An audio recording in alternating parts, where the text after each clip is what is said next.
മോളെ ഞാനേ അറിയാതെ എൻ്റെ കുറച്ച് ഫ്രണ്ട്സിനെ വിളിച്ചു പോയി. അവരിപ്പോൾ വരുമ്പോൾ അവർക്കുള്ള ഫുഡേ മോക്ക് കുറച്ച് ഫുഡ് ഉണ്ടാക്കാൻ പറ്റുമോ? ഞാൻ ഉണ്ടാക്കാമേ. ഇവളുടെ ജീവിതകാലം മുഴുവൻ അടുക്കള കിടന്ന് നരകിക്കണം. മോളെ അമൃതേ, അമ്മയുടെ കാലിന് വല്ലാത്ത വേദന. ആ എണ്ണ എടുത്തോണ്ടെന്ന് ഒന്ന് തടവി തരുമോ? അതിനെന്താ അമ്മേ? തടവടി തടവ്. നിന്റെ സ്ഥാനം ഈ വീട്ടിൽ എപ്പോഴും എൻ്റെ കാൽ ചുവട്ടിലായിരിക്കും. മോളെ അമൃതേ, മോക്കെ പാത്രങ്ങൾ കഴുകാൻ അമ്മ ഒരു സ്പെഷ്യൽ ഡിഷ് വാഷ് മേടിച്ചുകൊണ്ട് വന്നിട്ടുണ്ട്. ഇത് വെച്ച് കഴുകിയാൽ മതി ഇനി. ശരി അമ്മേ.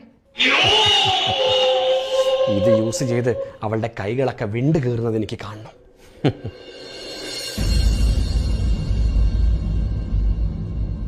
അമൃതേ, നിനക്ക് ഞാൻ മറ്റേ ഡിഷ് വാഷ് ലിക്വിഡ് മേടിച്ചു തന്നേല്ലേ, പിന്നെ എവിടെ ഇപ്പൊ എൻഷീൽഡ്? അത് ഞാൻ അമൃത മോക്ക് മേടിച്ചു കൊടുത്തത്.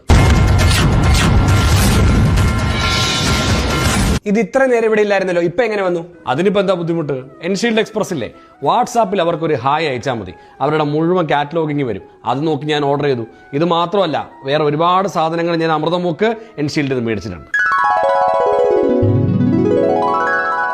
അല്ല, നീയല്ലേ പറഞ്ഞത് എൻഷീൽഡിന്റെ ഡിഷ് വാഷ് യൂസ് ചെയ്താൽ കൈകൾക്കൊന്നും ഒരു പ്രശ്നവും വരില്ലെന്ന്? പിന്നെ നീ എന്തിനാ അമൃത മോക്ക് ഇത്ര വൃത്തിയായിട്ട് സാധനം മേടിച്ചു കൊടുത്തത്?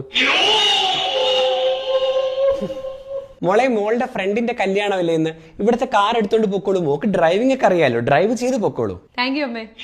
ആ കാറിന്റെ ബ്രേക്ക് ഞാൻ കട്ട് ചെയ്ത് കളഞ്ഞിട്ടുണ്ട്. എവിടെയെങ്കിലും പോയി ആക്സിഡന്റ് ആയി കിടക്കട്ടെ. അത് പറയുമ്പോ അമൃത മോളുടെ ആ ഫ്രണ്ട് നമ്മുടെ അടുത്തൊരു ബന്ധുവാ. നമുക്കും ആ കല്യാണത്തിന് പോകണം. അപ്പൊ നമുക്ക് മോളുടെ കൂടെ അങ്ങ് പോയാലോ? ഞാൻ വരുന്നില്ല. അതെന്താ? എനിക്ക് ഇഷ്ടമല്ല, ഞാൻ വരില്ല. അമ്മേ വാ. നീ പൊടി. അല്ല, മോള് പൊക്കോ. മോള് ഒറ്റയ്ക്ക് പോയാൽ മതി. അമ്മ വരുന്നില്ല. വേണമെങ്കിൽ ഇങ്ങനെ കൂടെ കൊണ്ടുപോക്കോ.